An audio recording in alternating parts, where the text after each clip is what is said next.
I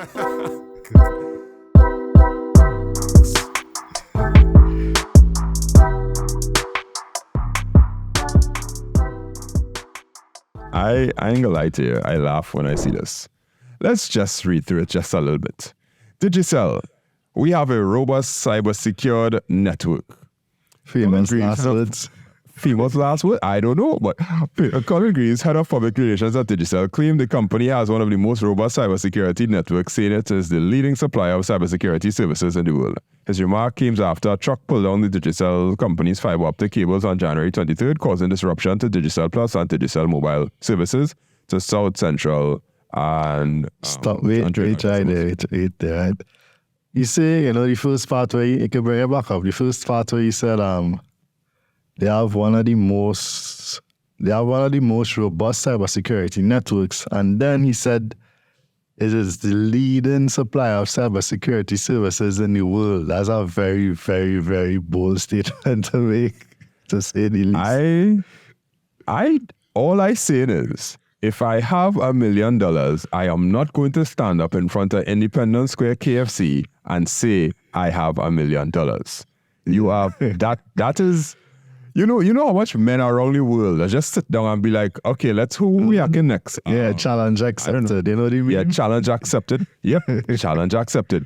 And Mr. Greaves, I don't know if you understand the concepts of how these hackers work.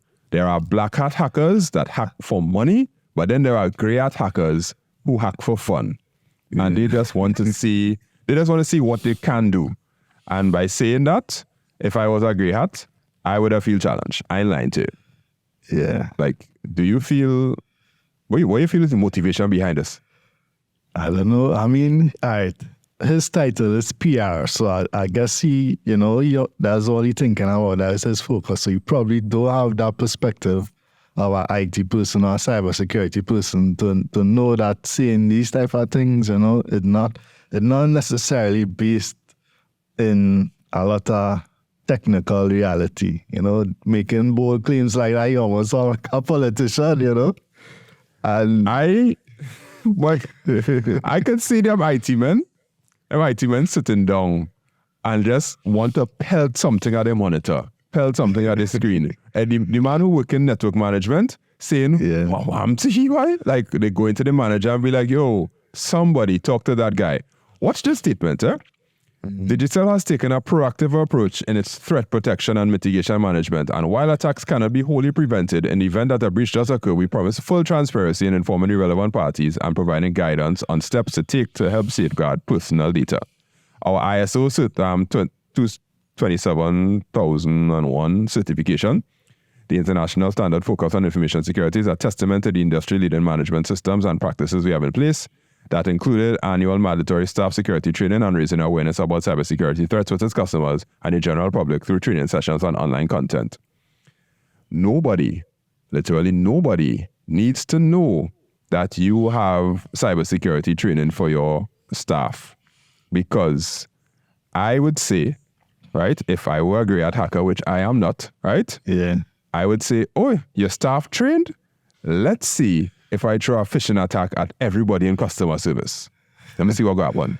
And I will take a screenshot of this, and then when the data actually leak, post that back up just for the flex, because that's what they do. Yeah. That's what mean, on the next hand to cybersecurity training for your people at our real levels, that could just be like surface level thing about, things about phishing, about this, proper practicing, so what to look out for in terms of social engineering. So it's probably not really technical stuff. And I mean, for the most part, I would think a lot of companies probably doing similar things, trying to bring awareness and stuff like that to the workers or the staff or the clients. So it's probably not that much of an outrageous thing to say, but is the level of training that you're doing, and it's probably surface level. If I was working in the IT department, I would have been vexed with that one. That is like me working in the fire offices, and you come and tell me this building is fire resistant. Yeah. Like, everybody in any fire truck, any fire station gonna be like, why are you telling them it's fire resistant for? You want somebody to go and try to burn it so that we have extra work to do? But okay. Yeah, and I mean, on one hand, you're bringing up yourself, in terms of cybersecurity and meeting world standards and whatever, but and the next, in the same breath, one truck bring down a whole network in half the island. That is how we reach to the next article that following this same thing, because they were talking big. So yeah, good segue. From the early afternoon on Tuesday, this is from Caroline Hossain, who was the previous person article. I just started to call all these people's names to make sure that the authors get credit. By Joey Bartlett. Joey Bartlett was the one who wrote for Newsday, and this one is written by Caroline Hossain for CNC3. From early afternoon on Tuesday, Digicel customers across central and southern Trinidad have been without Digicel Plus and mobile devices due to a major fiber break. The basic issue is that a truck pulled down a line. And yeah. But yeah, I mean, yes. I thought everything underground though. I thought like they used to, I remember them saying, yeah, our network is wholly run underground, so therefore these kind of issues won't happen and stuff like that. I remember hearing that. And for the whole of South to be running on a fiber that is overhead, that's not a good look. Yeah, and I mean, you're talking about standards and certifications and all of that. You're more or less exposed a single point of failure there. No, we ain't here to bash Digicel. We just calling out the fact that a major artery should never be running overhead. That is 1995 kind of thing. Or if so, some type of redundancy or fail safe. Because I sure that location probably known. And then, like you say, to malicious people out there, they could target it. I remember a couple years ago, like probably a year or so ago, TSTT had a fire or something in one of their locations. Yeah. Correct. Yeah, so I mean, like if we in 2024 and there is a exposed fiber cable that's a major artery. Now the smaller ones, okay. If you take now a smaller one, that could affect our community. But the whole of South and Central, that's a big one. And if they're not running underground, which I believe, now I have from reliable sources that a lot of Digicel's stuff is underground and it's very secure and well laid out and all that stuff. When they was running it out, I know some people who was working for them that I went to school with. And they say Digicel going and take over this internet thing because they have a real robust network and everything is fiber, whereas Flow was coaxial and it was real big in it up and thing. It is a thing, but that's something you see that are not related. You see, South and Central. So I'm just gonna say that a lot of people, probably from South or Central, would appreciate you making that distinction and not just saying South. As a North person, I respect the cardinal points of Trinidad and Tobago. Central is a place. Central is a place, and I used to live. I actually grew up Central, so I appreciate it too. Once I pass Couva, I'll call it South. So Gasparilla, I consider to be South. Past Couva is not South. You have California. Right. Okay. What I telling you is, right. I would have done that. Like I would say, okay, past Couva is South, but then some men like you. And they say, hey, no. You can't consider Couva, California, but there's what's the one I just say? I forget. Gasparilla. Yeah. Them Gasparilla is South.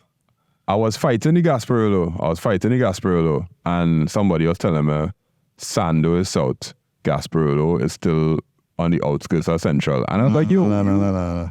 But I didn't want to go, as far as to say it, but like Grand Bazaar is Central. No. What was Grand Bazaar? That's not. That's not. Grand Bazaar is not. So Central will start from Cunupia? No. Central is from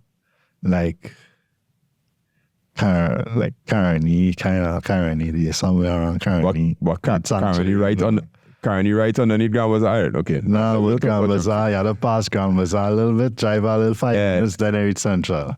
There is somebody holding their phone right now and want to pelt it because we just butchering. Yeah, this is not a geography podcast. So technology-wise, Digicel was having a major artery.